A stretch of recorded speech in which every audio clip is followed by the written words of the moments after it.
In the ancient land now known as Cambodia was a city that in the 12th century was home to 1 million people.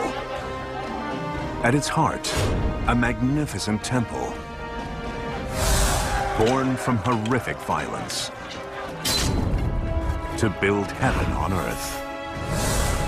Larger than any European cathedral, surrounded by massive waterways. It survived invasions and modern wars.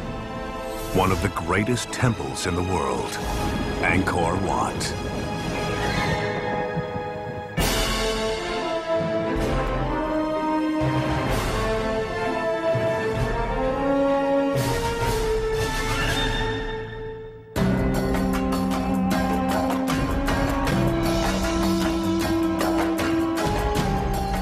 Rising from the floodplain of the Mekong River in central Cambodia is one of the most spectacular temples in the world.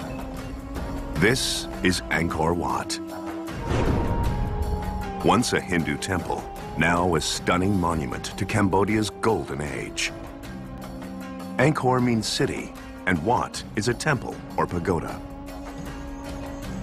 And it is massive, spanning an area that could cover the flight decks of more than 100 aircraft carriers. At the center of this vast complex is this: a temple twice the height of the Tower of London. It's one of the most amazing engineering projects in the world. Not just for its size, but for what it's built upon: water. Because Angkor Wat is floating on a swamp, supported by a foundation of subterranean water.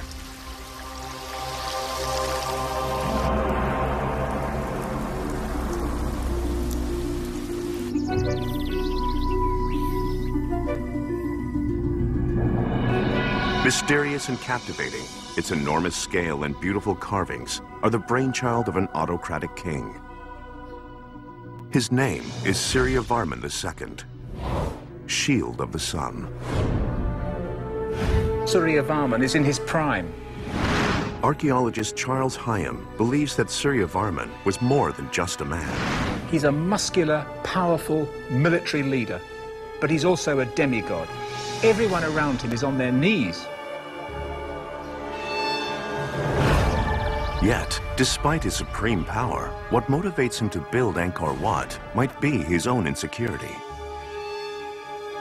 And the reason for this insecurity may lie in the way Suryavarman seized his kingdom. Cambodia, 1113 CE. This is the heart of a vast empire ruled by a people known as the Khmer, which includes modern-day Cambodia and extends into Laos. Suryavarman is not yet king of this empire. He is only 14 years old, and his uncle holds the throne. Not even the heir apparent, the ambitious teenager, believes he is destined to be king. According to legend, the young man ambushes his uncle, traveling through his domain.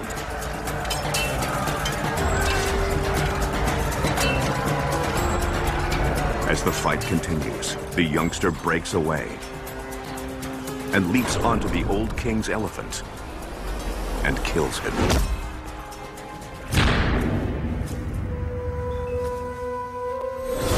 Victorious, the 14-year-old gains a fitting new name: Suryavarman II, Shield of the Sun.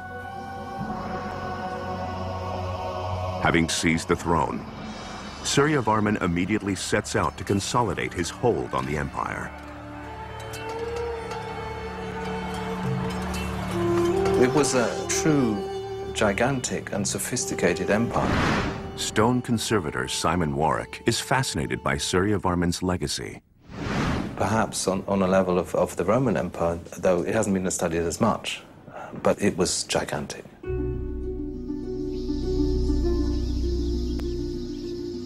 In spite of his success, Suryavarman II is a usurper king who seized the throne by murder.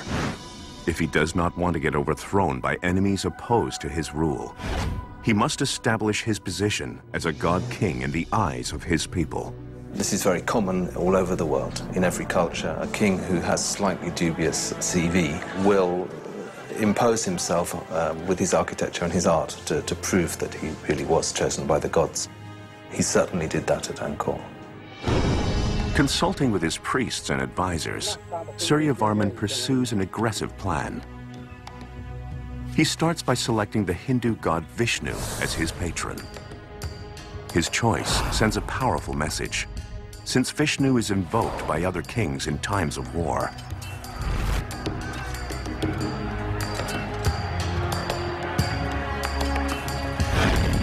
To honor his divine protector, Suryavarman will construct an elaborate religious complex.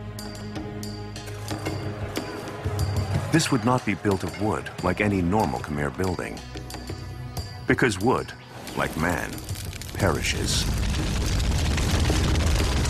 To transform their kings into gods, the Khmer use a material that will last for eternity. They build their temples in stone. Building temples is one way that Khmer kings can demonstrate their power. And they will build more than 700.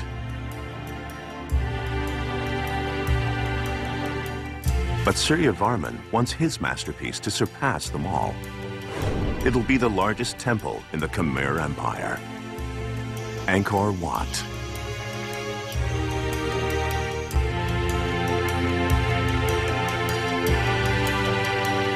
As befits his ambition, Suryavarman's plan is godlike in scale.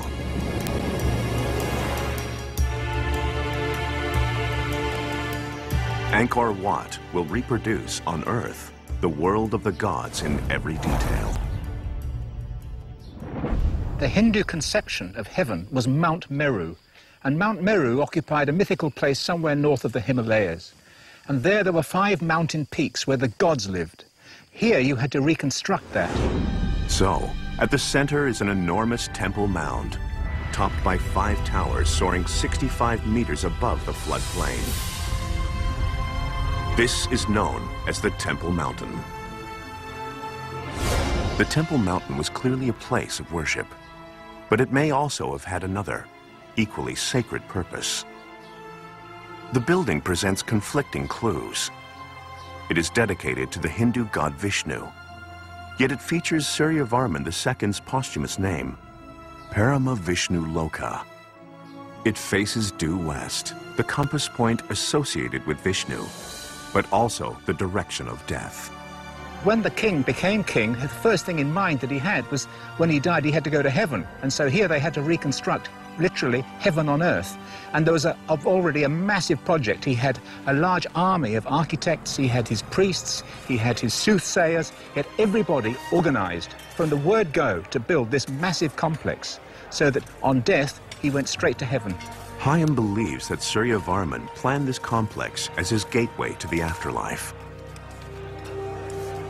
Like the pyramids in Egypt, the temple should be completed before the god-king dies. If not, he might not join the gods in heaven. This was unthinkable.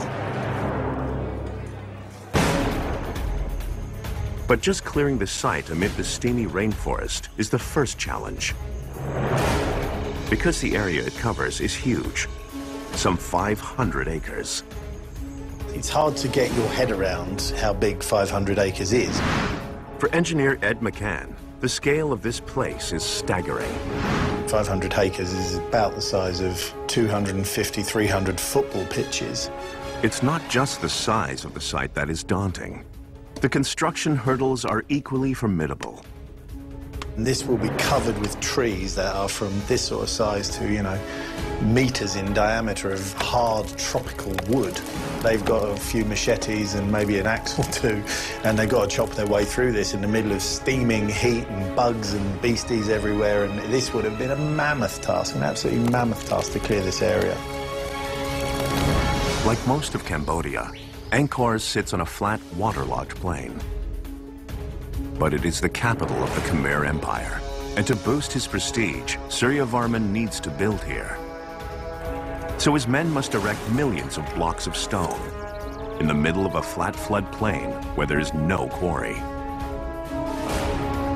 And he must do it in a monsoon-plagued swampland, which will somehow support his megastructure for nearly 1,000 years.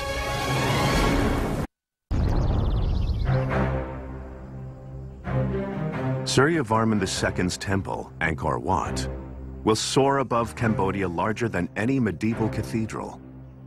And his engineers have less than a single lifetime in which to build it. I'm a stonemason by trade, and I still haven't really worked out how they did it. That temple was built in probably about 35 years. Now, the only cathedral in England, for instance, that was built in such a short time is Salisbury. Most cathedrals took up to 200, 300 years, and they're considerably smaller than Angkor Wat. Because the temple is sacred, it has to be built on pure soil. This meant that the dirt was to be excavated down several meters. It is backfilled with thick layers of sand and topped with stones. A final layer of sand is added to level the surface. But all this will be for naught unless they can secure the favor of the gods who will reside in the temple. So, before they start building, they select an auspicious day in the calendar. Priests call out to the gods for their blessings. They dip cords in colored powder. With these, they lay down mandalas. The mandala patterns represent heaven, symbolically binding the gods to the site and ensuring their blessings on the temple. At the core of the temple are these offerings. The white sapphire represents the moon, while the gold leaf signifies the sun. The two elements are buried. Over this location, Suryavarman's engineers will build a shaft leading through the burial chamber to the sacred central chamber above. And the temple mountain is built around this shaft. Created from terraces stacked on top of one another, like 3 giant sandboxes, the temple mountain is a massive project. With the second and third levels twice as high as the first. On the very top are 5 peaks, which represent sacred Mount Meru and its companion mountains. The structure will weigh thousands of tons. Suryavarman plans to build this complex in the heart of the city of Angkor. Life here is dominated by the monsoon cycle. The rainfall in this area is highly seasonal. Researcher Damien Evans contends that Cambodia's extreme climate shaped the way that Angkor was built. For 6 months of the year, you have an abundance of water, too much water, essentially. And for the other 6 months of the year, during the dry season, you don't really have enough water. Also, rainfall varies quite sharply from year to year. In simple terms, with 88% of the rain falling during the monsoon season, the Khmer must stabilize, store, and disperse water for use during the dry season. But the solution is anything but simple. In the 9th century, Khmer engineers began to create an extensive hydraulic system. By the 12th century, hundreds of interconnected canals, dikes, and reservoirs operate over 1,500 square kilometers. The network is like Venice on steroids. It supports an enormous city, covering an area as great as the city of Los Angeles and sustaining nearly 1 million people. It was by far the largest city in the world until the Industrial Revolution. It's a virtual megalopolis. Architectural conservationist John Stubbs believes that Angkor is more than just a gigantic city. It's a city of cities, with Angkor Wat, the temple, being the centerpiece, like the Vatican is to Rome. Even if they could build a solid foundation into the waterlogged soils, the monsoon cycle, which alternately causes floods and droughts above ground, wreaks havoc on anything constructed here. Underground, the spaces between the soil particles are filled with water as the water table surges up with the monsoon rains. This would uproot foundations and walls. During the drought, the water table drops again, drying the soil and causing it to lose its elasticity and sucking the walls and foundations downwards. This dramatic ebb and flow could rip apart even the strongest buildings. It will take a stroke of engineering brilliance to conquer the forces of nature at work. Instead of building the temple to withstand the impact of surging water, they harness the water to their advantage. Angkor Wat is like a ship floating on an ocean of subterranean water. But the Khmer have a problem.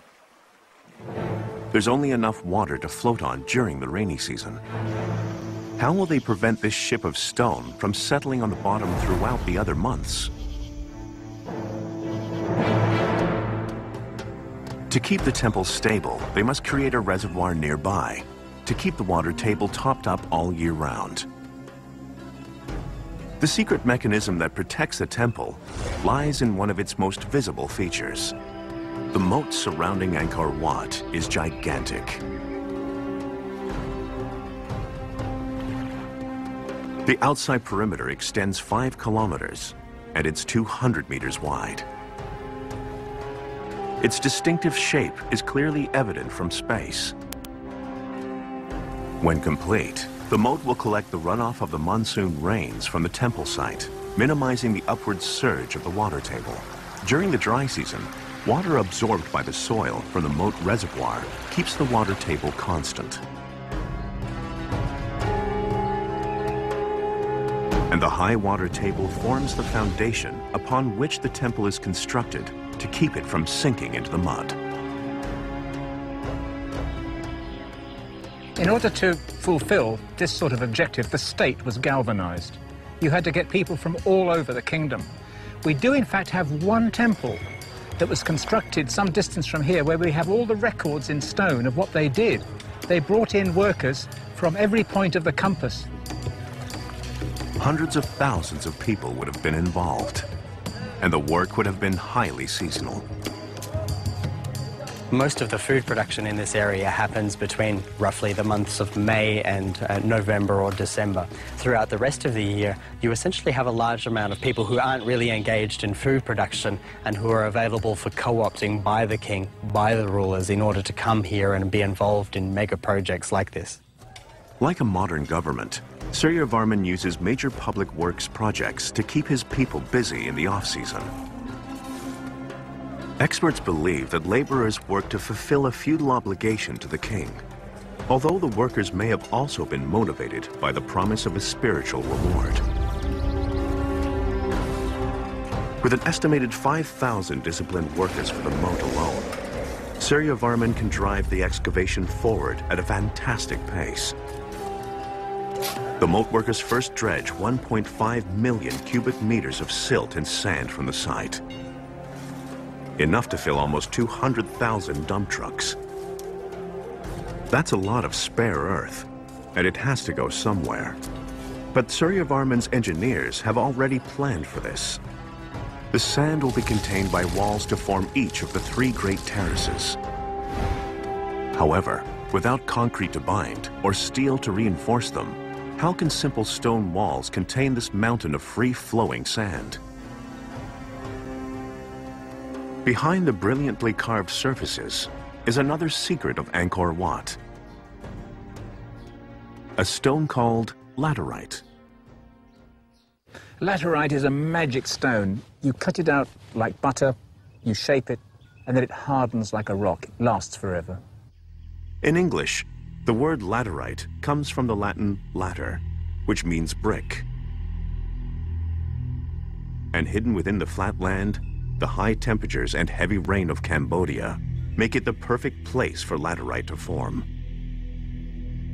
Water filtering through the surface rock dissolves some elements away, producing a formation made up of iron, aluminum, and quartz.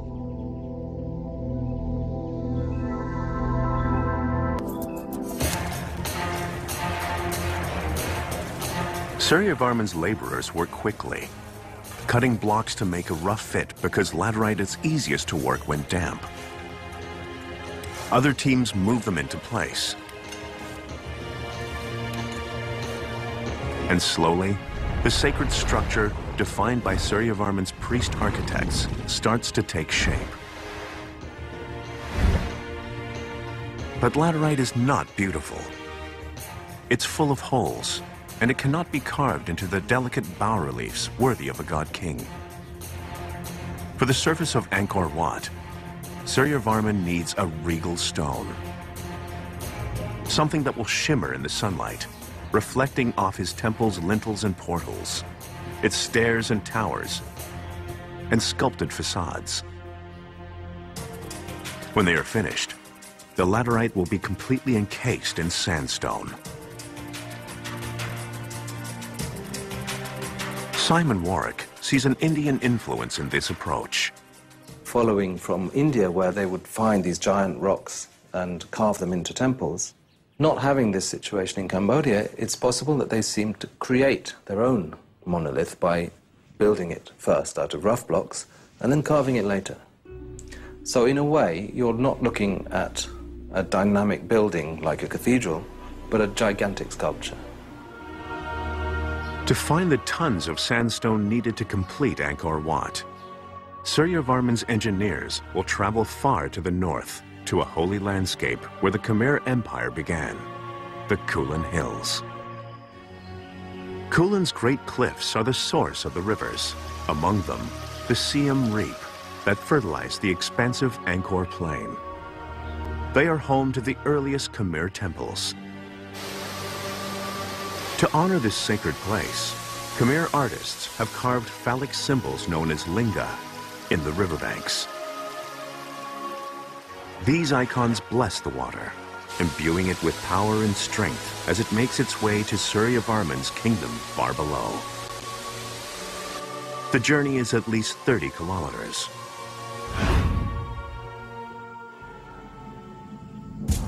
The work to quarry the stone was arduous and slow. Khmer tools were rudimentary. Workers used chisels to trench the stone. Then they insert wooden wedges. When soaked with water, the wooden wedges expand and split the stone away from the block face. After teams rough out blocks, specialized transportation crews move these stones, weighing anything between 2 to 12 tons. Experts estimate that workers had to shape and transport 300 to 400 blocks of sandstone per day to meet the ambitious timeline of temple construction. Just how the Khmer transported this mountain of stone has led to decades of speculation.